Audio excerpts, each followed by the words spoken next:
Hi, welcome back. This is Donna with ABC Cake Decorating and Baking Supplies. Our next destination on our cake journey is going to be fondant. I'm going to call this class Fondant 101. This is the essentials of what you're going to need before you even start covering your cake in fondant. First thing we're going to need is fondant. Fondant comes in many different colors and many different sizes. A lot of vendors are out there with a bunch of different types of fondant. I don't have the room to bring in all the different types of fondant, but I did want to showcase a couple of them that ABC does sell. The first one that I want to show you is our satin ice. And this here is a 5-pound bucket of satin ice. They have 2-pound buckets, they have 1-pound buckets, they have different sizes, and they do come in different colors.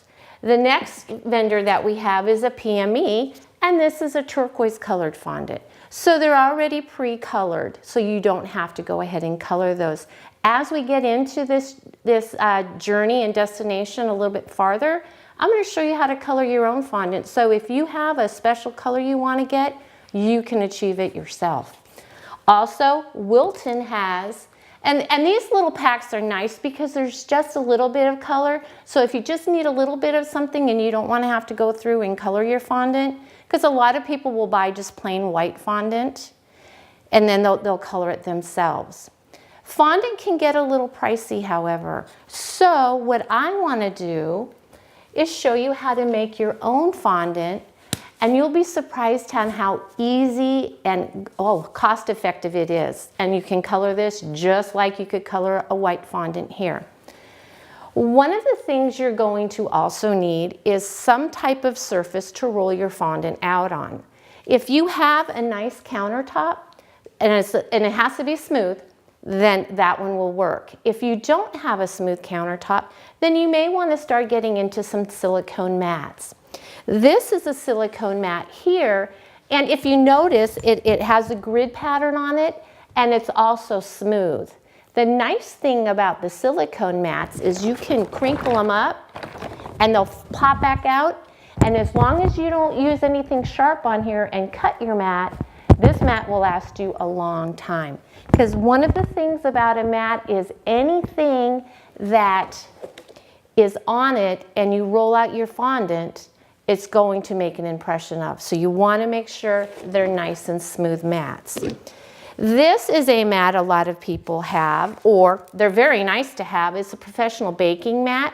However, one of the things with this is it has fibers in it, so it is kind of texturized. So if you were to go ahead and roll your fondant out on this, you could get those impressions on your fondant. So if you're looking for a very smooth texture, just keep in mind, this would not be the one you would want, okay?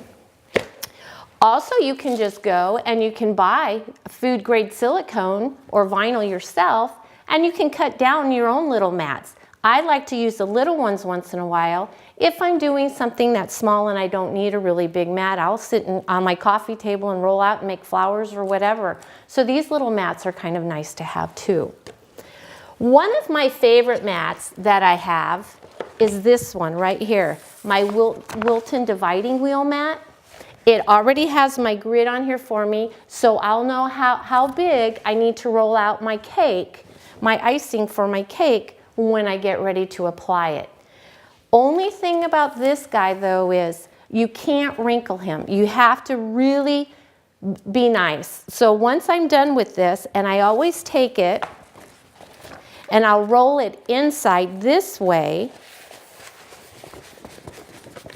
and it comes in a nice little box, and I'll just stick it back in the box because it can get a seam in it, and if it does, it doesn't come out. So you just need to treat this mat really nice, but this is like one of my favorite mats.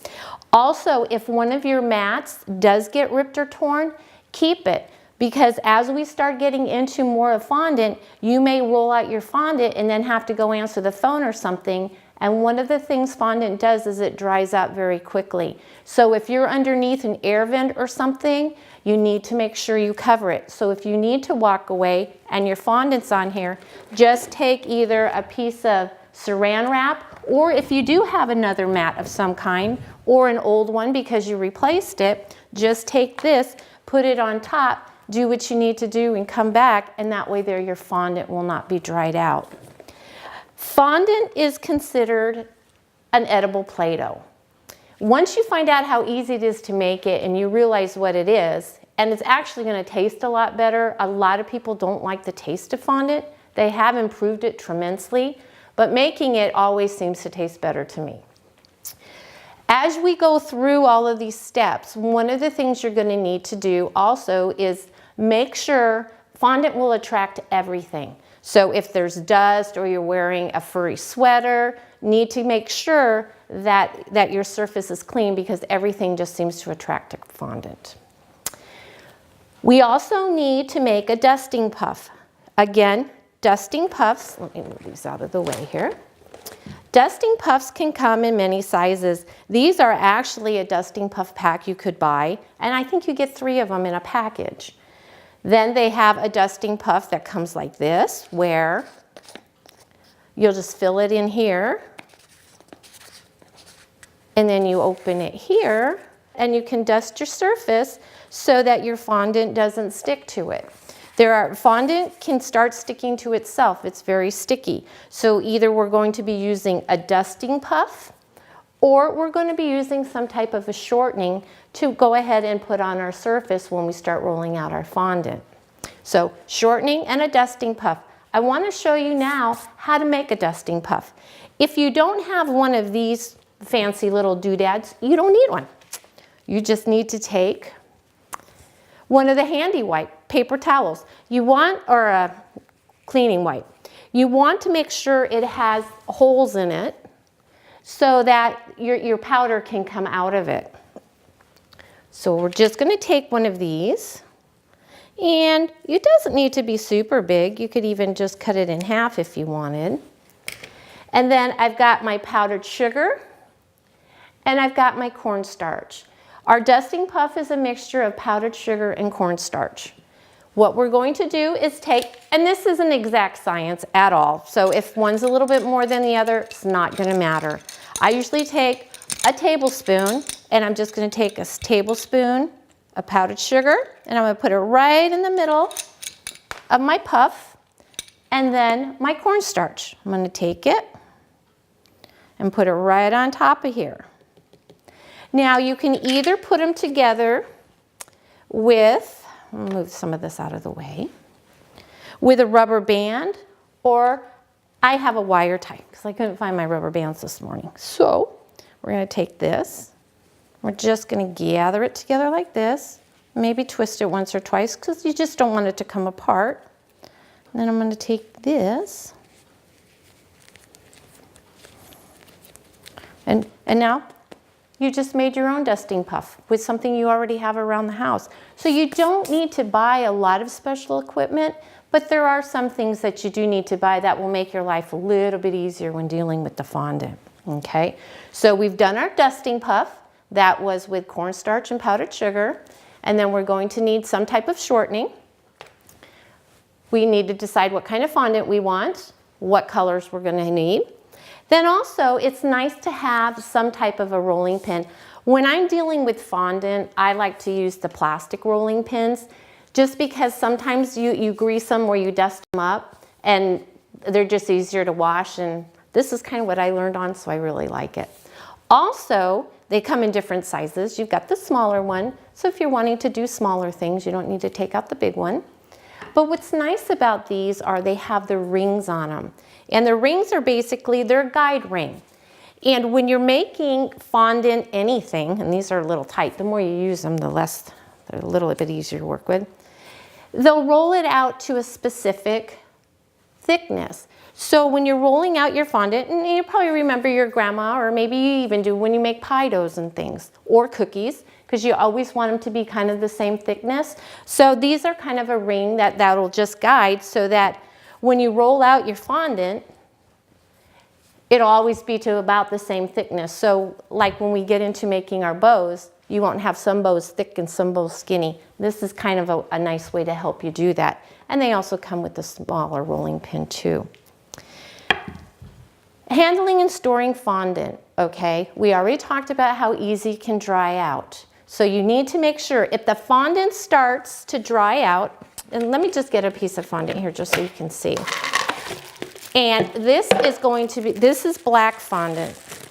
Just like in icing colors, it's very hard to get black or red. Most of the time I color my own fondant, but not when it comes to black and red. I buy it. So this is black, and you can see how much purple is actually in this. When you're handling the fondant, it's just like Play-Doh, or a nice way to relieve stress. Just walk around playing with the fondant. Sometimes if it starts to get dried out, you just take a little bit of shortening, just rub it in your hands, and you also get a nice manicure too. And we're just gonna go ahead and rub it in there. Now if for some reason it's a little too soft, you can take your dusting puff and you can puff it, and it will help dry it out a little bit. So if your fondant's too dry, add shortening. If it's too sticky, that's when you would add your dusting puff. One of the things I found though is if I'm covering my cake in a dark color like black or brown, I don't use the dusting puff. What I will use is I will use cocoa powder because it's just a little bit darker, so I'm not trying to have to dust off all the white powder on here. When you're ready to store it and put it away, if you've made your own, what I do is I have a couple of other fondant buckets at home. I'll just wrap it up real good or put in a food saver bag and just put it in there. The only thing that will ruin fondant is air. So if it starts to dry out and it starts to crack, there's no way to bring that back. So just want to make sure. Put it in a bag, twist it, and then put it in your bucket or whatever kind of, your Tupperware, whatever you have, put it in there upside down, and then you can go ahead and put the lid on it. Homemade fondant will usually last about a month. And store-bought fondant will usually last till the expiration date, as long as it's not been contaminated. Other than that, I think we are ready to roll up our sleeves, and we're going to start with marbling a fondant and putting it on a cake board. Want to see you back real soon. Thank you for watching.